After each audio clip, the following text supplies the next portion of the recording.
अनि अब त्यहाँ के भयो त भन्दाखेरि स्थानम प्रदानम नबल प्रदानम। अब पानीभित्र त गोही बलले हुन्छ नि, हात्ती बाहिर भएदेखि चाहिँ गोहीले केही गर्न सक्दैन थियो होला, त्यो त गोहीकै ठाउँ हो। त्यस कारणले गर्दाखेरि गोहीले त्यहाँ जिते। हात्तीलाई पक्रेर अब निलौला जस्तो गर्न थाले। अरूले विचार गरे अब आपतकाले धनम रक्षेत दारान रक्षेत धनैरपि। अब के भन्छ त भन्दाखेरि हामीले चाहिँ आफूलाई कुनै बेलामा काम लाग्छ कि भनेर चाहिँ धन सम्पत्तिको रक्षा गर्नुपर्छ। तर अनि त्यहाँबाट धन सम्पत्तिलाई पनि त्याग गरेर के गर्नुपर्छ त भन्दाखेरि पत्नीको रक्षा गर्नुपर्छ।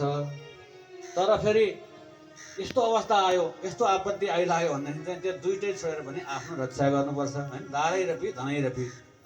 अब जस्तो ठुलो भूकम्प आयो, अब भूकम्प आएको बेलामा चाहिँ अब त्यहाँ भित्र चाहिँ आफ्नो परिवार छन् भनेर चाहिँ ढोकामा भएको मान्छे भित्र गएर अरूले नि खोज्छ कि पहिले भाग्छ आफू भागिहाल्छ नि, पहिले बच्नु पर्यो आफू, त्यस पछाडि अरूलाई बचाउने हो। त्यसका आत्मानम सततम रक्षेत दारैरपि धनैरपि। अब आपतकालमा केही अप्ठ्यारो पर्छ, बिरामी परिन्छ कि दुःख हुन्छ भनेर धन सम्पत्तिको रक्षा गर्ने। अब तर श्रीमती नै बिरामी भयो भनेदेखि त आफूले रक्षा गरेको धन बैङ्कमा राखेर भयो त, त्यो प्रयोग गरेर बचाउनु पर्यो। अर्थात् यहाँ श्रीमतीको अर्थ के त भन्दाखेरि आफ्नो इष्ट व्यक्ति जोसुकै होस् बचाउनु पर्यो। तर अब असाध्यै आपत्ति आइलाग्यो भनेदेखि त त्यो धन सम्पत्तिलाई छोडेर भए पनि आफन्तलाई छोडेर भए पनि आफ्नो त्यहाँ रक्षा गर्नु पर्यो। अरूले त्यही विचार गरे, त्यो नीतिलाई विचार गरेर अब सबै हात्तीहरू बिस्तारै बिस्तारै पोखरीबाट पन्सिन थाले। किन भन्दाखेरि अब सकिँदै सकेन, अब अरू गोहीहरू आएर आफूलाई पनि फेरि निल्लान् भन्ने जस्तो भयो। केही समय त हात्तीका ती पत्नीहरूले साथ दिएका थिए, उनीहरूले पनि त्यही नियम लगाए। अब श्रीमानलाई बचाउन नलाग्दाखेरि आफ्नो जीवनै सङ्कटमा राखेर कसरी बचाउने अब। अनि त्यस पछाडि उनीहरूले पनि छोड्दै ठुलो युद्ध भयो हात्ती र गोहीको। अब हात्तीले हारिसके, पूर्ण रूपमा चाहिँ हात्ती निस्तेज भइसके। अब केही पनि लाग्दैन भन्ने जस्तो लागिसकेपछि अब उनले अन्तिममा चाहिँ के हुन्छ त भन्दाखेरि कुनै उपाय भएन भने मानिसले पनि सम्झिने कसलाई त, अरे भगवान् भनेर भगवान्लाई सम्झिन्छ नि त। अब हात्तीले पनि भगवान्लाई सम्झे अनि दिव्य स्तुति गरे। ओम नमो भगवते तस्मै यतैरच्युतात्मकं पुरुषाय आदिबीजाय परेशाय धीमहि। हे भगवान्, हजुरलाई बारम्बार मेरो नमस्कार छ। किन भन्दा यो संसारको उत्पत्तिको मूल कारण हजुर नै हुनुहुन्छ।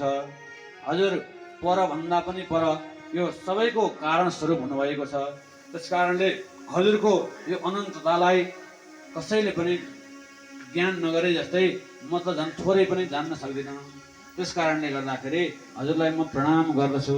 यो प्रणाम गर्न चाहिँ मैले जानेको छु भनेर गजेन्द्रले लामो यहाँ स्तुति गरे। त्यस पछाडि अब अन्तिममा स्तुति गर्दै गर्दै गए अनि आफूले के त भन्दाखेरि भगवान्प्रति आफू समर्पित भएको भाव पनि अभिव्यक्त गरे।